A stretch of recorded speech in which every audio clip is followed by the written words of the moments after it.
Ano nga ba ang curse technique na meron si Ryomin Sukuna at si Yuji Itadori? Yan ang katanungan sasagutin ko sa mahabang video na ito, kaya hinihingi ko ang inyong pasensya para tapusin ang video hanggang dulo, sapagkat bawat salitang sasabihin ko sa aking paliwanag ay maaaring magbigay linaw sa inyong katanungan sa kwento at posibleng sumagot sa mga misteryong bumabalot sa Jujutsu Kaisen. Uumpisahan ko ang paliwanag sa curse technique na tinataglay ni Yuji Itadori. Para sa mga hindi pa napapanood ang video ko na may titulong Ang Lihim na Curse Technique ni Yuji Itadori, sinabi ko dito ang aking paliwanag sa abilidad ng ating bida. Sinabi ko dito na ang curse technique na meron siya ay ang kakayahang pinangalanan ko bilang curse synthesis. Isa itong abilidad na nagbibigay kay Yuji ng lakas at kapangyarihan ng mga cursed object o cursed spirits na kinakain niya. Naniniwala ako na ang curse synthesis ang abilidad na tinataglay ni Yuji dahil sa maraming pruweba na ipinakita at binigyan diin ng kwento. Ang pinakaunang ebidensya na curse synthesis nga ang abilidad ni Yuji ay makikita sa chapter 12 kung saan sinabi ng guro ni Yuji na si Satoru Gojo na hindi magagamit ng ating bida ang pinapangarap niyang mga curse techniques. Pero dadating ang panahon na matututunan ng katawan ni Yuji ang curse technique na tinataglay ni Ryomin Sukuna. Sigurado ako na gamit ang 6 A's ni Gojo, nagawa niyang makita na hindi lamang cursed energy ni Sukuna ang unti-unting nagagamit ni Yuji, sapagkat nagagawa rin ng katawan ng ating bida na pag-aralan ng curse technique na meron si Sukuna, matapos kainin ni Yuji ang daliri nito. Ito ang isa sa mga dahilan kaya kahit nagawa na ni Suko ng mailipat ang lahat ng kanyang kapangyarihan patungo sa katawan ni Megumi, napupuno pa rin ng cursed energy ni Sukuna ang katawan ni Yuji. Makikita ang ebidensyang ito sa chapter 220. Kung saan sinabi ni Yuji ang obserbasyon ni Shoko ukol sa kanya, na siya ay may ahalin tulad sa isang cursed object na ibinabad sa cursed energy ni Sukuna. Ang curse technique din ni Yuji ang rason kung bakit binitawan niya ang mga salitang handa siyang kainin ng kahit na anong bagay, matalo lamang si Sukuna. Maaari niyang sabihin na handa siyang gawin ng lahat, handa siyang ibigay ang lahat, o handa siyang mamatay matalo lamang si Sukuna. Pero sa dinami-daming salita na pwedeng gamitin, ang aksyong kainin pa talaga ang kanyang binigkas. Nagpapakita na ang pagkain ay isang bagay na labis na kailangan para sa kanyang kapangyarihan. Bukod dito, makikita sa chapter 238 ng Jujutsu Kaisen ang pagbabagong anyo ng kamay ni Yuji habang sumusugod kay Sukuna. Ang kamay na ito ay may malaking pagkakahalin tulad sa kamay na ginagamit ni Sukuna kapag sinasakop ang katawan ni Yuji. Kaya, ang paggamit ng ating bida sa kakayahang ito ang nagpapatunay na bagamat wala na si Sukuna sa kanyang katawan, kaya niya pa rin gamitin ang kakayahan ng halimaw dahil kinain niya noon ang isa sa mga daliri nito. Higit sa mga ebidensyang nabanggit, ang pinaka nagpapatunay na ang paggaya nga sa mga kakayahan ng cursed object o cursed spirit na kanyang kinakain ng abilidad ni Yuji ay makikita sa pag-uusap ng ating bida at ng kanyang kuya na si Choso. Sa parting ito ng kwento, nagpasalamat si Yuji sa kanyang kuya dahil pumayag itong gawin ang ginawa niya sa kanyang mga kapatid. Sinabi ni Choso na ayos lamang iyon, ang mahalaga ay nabubuhay sila bilang parte ni Yuji. Lubhang nakakapangilabot ng pahayag na ito sapagkat kung ating matatandaan, si Choso ay isa sa siyam na cursed tomb death painting. Matapos mapaslang ang dalawa niya pang kapatid na sila Ezo at Kechizu, may 6 pang cursed tomb na hindi pa nagkakaroon ng sariling katawan na naiwang nakatago sa cursed warehouse. Pero gamit ang koneksyon ni Choso sa kanyang mga kapatid, nagawa niyang mahanap ang mga ito at maaaring ibinigay kay Yuji para kainin. Ginawa ito ng ating bida dahil alam niya na ang pagkain sa kanyang mga kapatid ay lubhang magpapalakas sa kanya. Ang mga cursed tomb ay nagtataglay ng iba't ibang kakayahan na konektado sa blood manipulation techniques. Kaya sigurado ako na bukod sa cursed energy na tinataglay ng mga cursed tomb, na ipasa rin nila ang kanilang mga abilidad kay Yuji, nagdulot para magkaroon si Yuji ng nag-uumapaw na cursed energy. Hindi bababa sa 6 na bagong abilidad mula sa mga kapatid niyang cursed tomb at ang blood manipulation technique na may ituturing na isa sa natatanging kakayahan sa kwento. Lahat ng abilidad na ito ay mapapasa kamay ni Yuji, kasama ang kapangyarihang nakuha niya sa King of Curses na si Ryomin Sukuna. Ang curse technique ni Yuji na gayahin ang kakayahan ng mga cursed object o cursed spirit na kinakain niya ay may ituturing na isa sa pinaka-espesyal na kakayahan ng serye, sapagkat maaaring gamitin ni Yuji ang abilidad na ito para kumain ng maraming cursed spirits upang pabugsuin ang cursed energy na meron sa kanyang katawan higit sa tinataglay ng kahit na sinong karakter sa istorya. Pero, saan nga ba natutunan ni Yuji ang ganito ka-espesyal na kapangyarihan? Saan niya namana ito? O saan nga ba nakuha ni Yuji ang sarili niyang curse technique? Ang kasagutan sa tanong na ito ay alam na alam ni Kenjaku. Sigurado ako na nakuha ni Yuji ang kakayahang gayahin ng kapangyarihan ng mga cursed object at cursed spirit na kinakain niya dahil siya ang pinakamatagumpay na eksperimentasyon ni Kenjaku. Kung ating maaalala, ipinaliwanag ng kwento na sa Meiji era, nagawa ni Kenjaku na makalipat sa katawan ng ninuno ng Kamo family na si Noritoshi Kamo. Ginamit niya ang katawan nito para pag-eksperimentuhan ang isang babaeng kayang magbuntis ng mga nilalang na kalahating tao at kalahating cursed spirit. Ang eksperimentasyong ito ang lumikha sa siyam na cursed tomb paintings, kung saan kabilang sila Choso. Subalit, sinabi ni Kenjaku sa chapter 203 na sila Choso at ang kanyang 8 pang kapatid ay isa lamang kabiguan. Sa makatuwid, merong mas malaking layunin si Kenjaku sa siyam na cursed tomb, subalit hindi niya ito naabot. Maaaring ito ang dahilan kaya sa loob ng 150 taon, hindi binuhay ni Kenjaku ang mga cursed tomb at hinayaan niya lamang ang mga itong makuha ng mga Jujutsu sorcerers para isil. Sigurado ako na ang layuning gustong maabot ni Kenjaku sa pagbuo niya ng mga cursed tomb paintings ay ang paglikha ng isang vessel na magsisilid kay Ryomen Sukuna. Matatandaan na sinabi ng kwento na isang beses lamang sa milyong pagkakataon maaaring mabuhay si Sukuna sa katawan ng isang tao matapos kainin ng daliri nito. Alam ito ni Kenjaku, posibleng matagal na niyang sinusubukang buhayin ng King of Curses sa pamamagitan ng pagpapakain ng daliri nito sa mga tao. Maaaring matagal na rin niyang ginamit ang mga daliri para ialay sa mga cursed spirits. Subalit, ni isa sa mga ito ay hindi umepekto para buhayin si Sukuna. Kaya, naisip ni Kenjaku na subukan naman lumikha ng isang sanggol na tatanggap at tutugma sa mismong kaluluwa ng King of Curses. Dahilan para hanapin niya ang mga taong may kapareho ng laman at dugo ni Sukuna. Ito ang angkan na nagmula sa lahi ng King of Curses. Sila ang pamilyang Itadori. Ang pamilyang binubuo nila Wasuke, Jin at Yuji. Ang pagiging magkadugo ng mga Itadori at ni Sukuna ang nagpapaliwanag kung bakit magkatulad ang hitsura, ang estilo at ang kulay ng buhok nila Yuji kay Sukuna.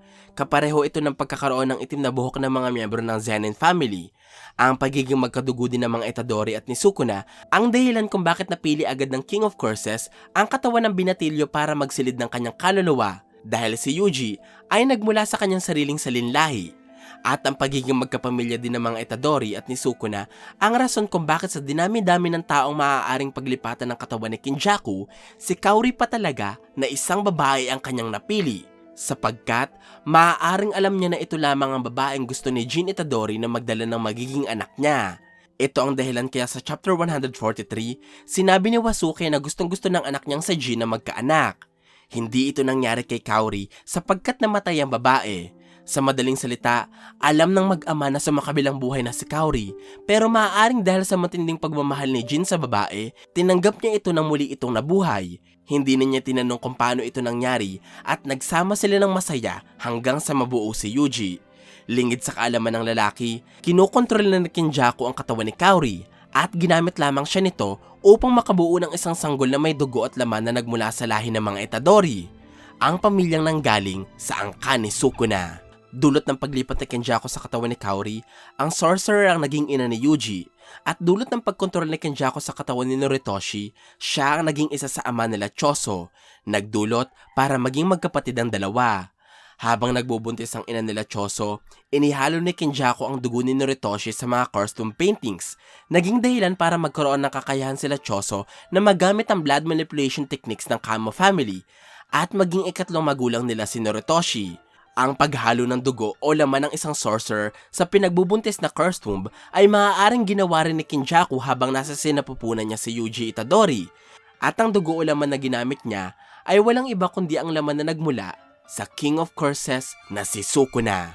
Sa tingin ko, bilang si Kenjaku ang pinaka-expertong sorcerer na may kaalaman sa paghihiwalay ng kaluluwa at curse energy ng isang tao mula sa nakalipas patungo sa mga taong nasa modernong panahon, nakagawa siya ng paraan upang maihiwalay ang curse energy na pumuprotekta sa daliri ni Sukuna at magamit ang daliri upang maihalo sa nabubuo pa lamang noon na si Yuji na nasa loob ng sinapupunan ni Kenjaku. Sa madaling salita, katulad ni Choso na may 3 magulang, si Yuji Itadori ay merong nanay na si Kenjaku, merong tatay na si Jin Itadori at merong ikatlong magulang na si Ryomen Sukuna. Ang pagiging magulang ni Sukuna kay Yuji ang rason kaya sobrang liksi ng binata. Sobrang tatag ng kanyang katawan at sobrang lakas niya kahit di pa man niya nakakain ng daliri ni Sukuna noon. Ang paggamit din ni Kenjaku sa isa sa mga daliri ng King of Curses para buuhin si Yuji ang sumasagot sa katanungan kung bakit hindi mahanap-hanap nila Oraume ang huling daliri ni Sukuna. At ang paggamit ni Kenjaku sa daliri na nagtatagli ng genes ng King of Curses ang dahilan kaya sa chapter 214, sinabi ni Sukuna na si Yuji ay ang parehong bata noon. Sinabi niya ito na parang nakita niya na ang ating bida sa nakalipas o nakasalamuhan na niya ito sa nakaraan. Posible na noong makita ni Sukuna ang mukha ng galit na si Yuji, napagtanto ng King of Curses na kamukha niya ang binata noong siya'y normal na tao pa lamang at hindi niya pa kinakalimutan ng pagiging mortal para maging King of Curses. Napagtanto rin ni Sukuna na maaaring si Kenjaku ang nasa likod ng pagiging magkamukha nila ni Yuji. Pinagpalagay niya na ginawa ito ng sorcerer para makalikha ng isang epektibong vessel, kaya sinabi niya na masyadong baluktot ang pag-iisip ni Kenjaku. At higit sa lahat, ang pagiging ikatlong magulang ni Sukuna kay Yuji ang pinakadahilan kung bakit nagkaroon ng kakayahan ng ating bida na gayahin ang lakas at kapangyarihan ng mga cursed objects at cursed spirits na kinakain niya, sapagkat ang abilidad na ito ay tunay na pagmamayari at orihinal na curse technique ni Ryomin Sukuna. Tama ang narinig nyo, ang curse technique din ng King of Curses ay ang kakayahan na gayahin ang lakas at kapangyarihan ng mga nilalang na kinakain niya. Kung ating babasahin ng mabuti ang official fanbook ng Jujutsu Kaisen, inilagay ng may akda na sa Gege Akutami na ang hilig ni Sukuna na gawin ay ang pagkain. Ito lamang ang tanging kasiyahan na inilagay ng mangaka at wala ng iba pa.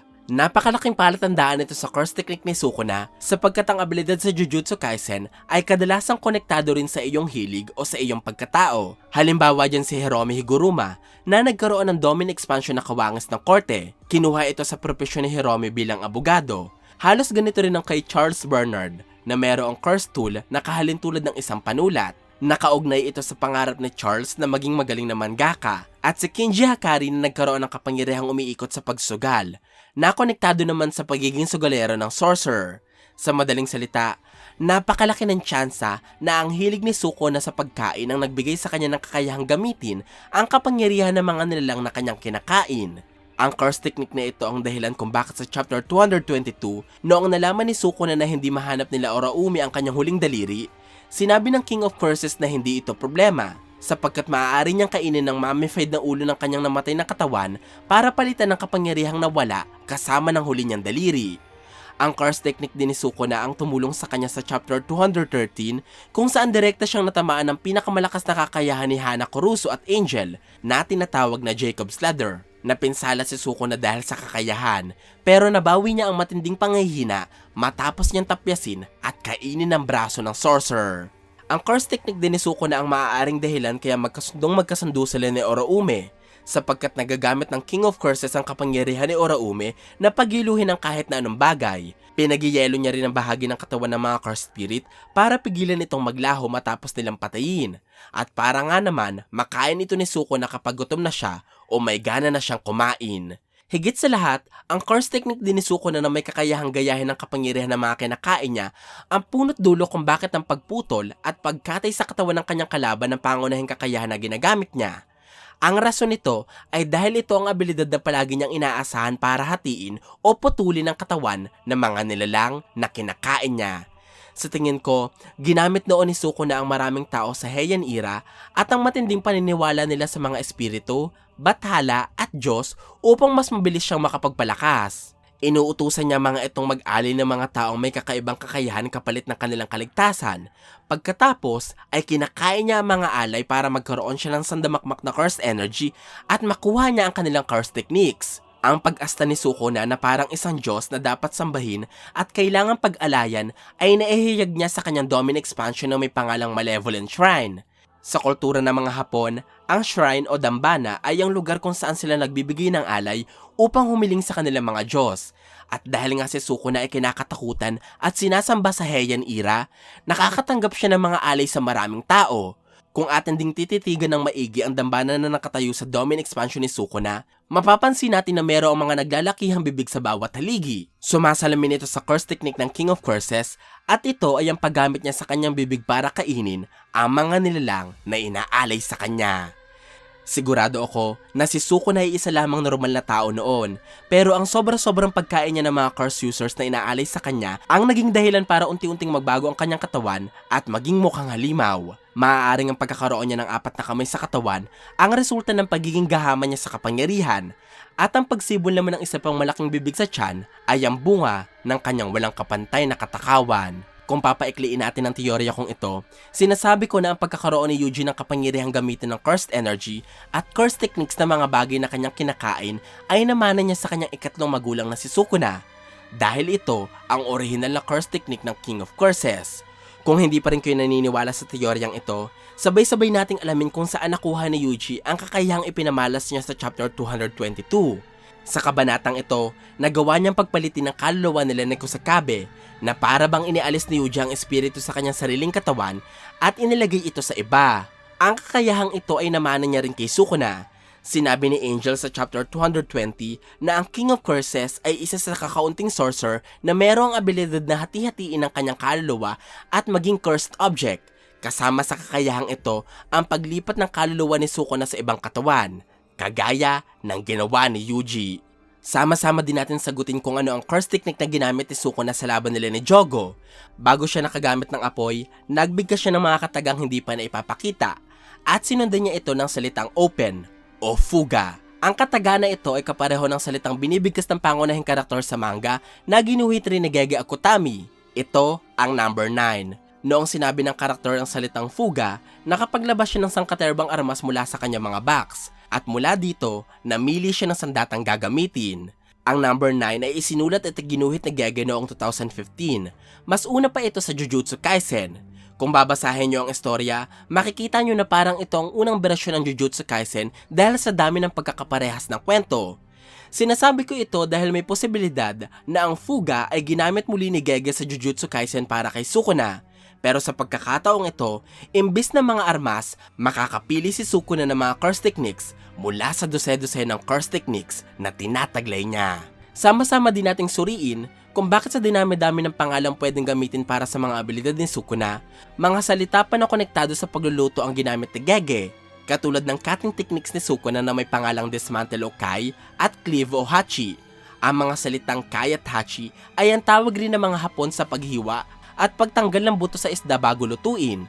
Bukod dito, may connection din sa pagluluto ang Domino expansion ni Sukuna na may original na pangalang Fukuma Mizushi. Kapag isinalin mo ang salitang Mizushi at ginamit mo ang lumang kahulugan nito sa lengguwahe ng mga Hapon, ang ibig sabihin ng Mizushi ay kusina o lugar na pinagkakainan ng mga emperador. Sa makatuwid, mahilig talaga si Sukuna magluto at kumain. Higit sa lahat, sabay-sabay din nating isipin kung bakit King of Curses ang ibinansag kay Sukuna. Bakit hindi na lang the strongest of Heian era? Bakit hindi na lang the best cursed user? Bakit King of Curses ang ipinagkaloob na titulo sa kanya? Ang dahilan nito ay dahil hindi lamang simpleng paghiwa, pagputol o paghati ang kapangyarihan ni Sukuna. Marami siyang nakatagong curse techniques mula sa mga taong kanyang kinain.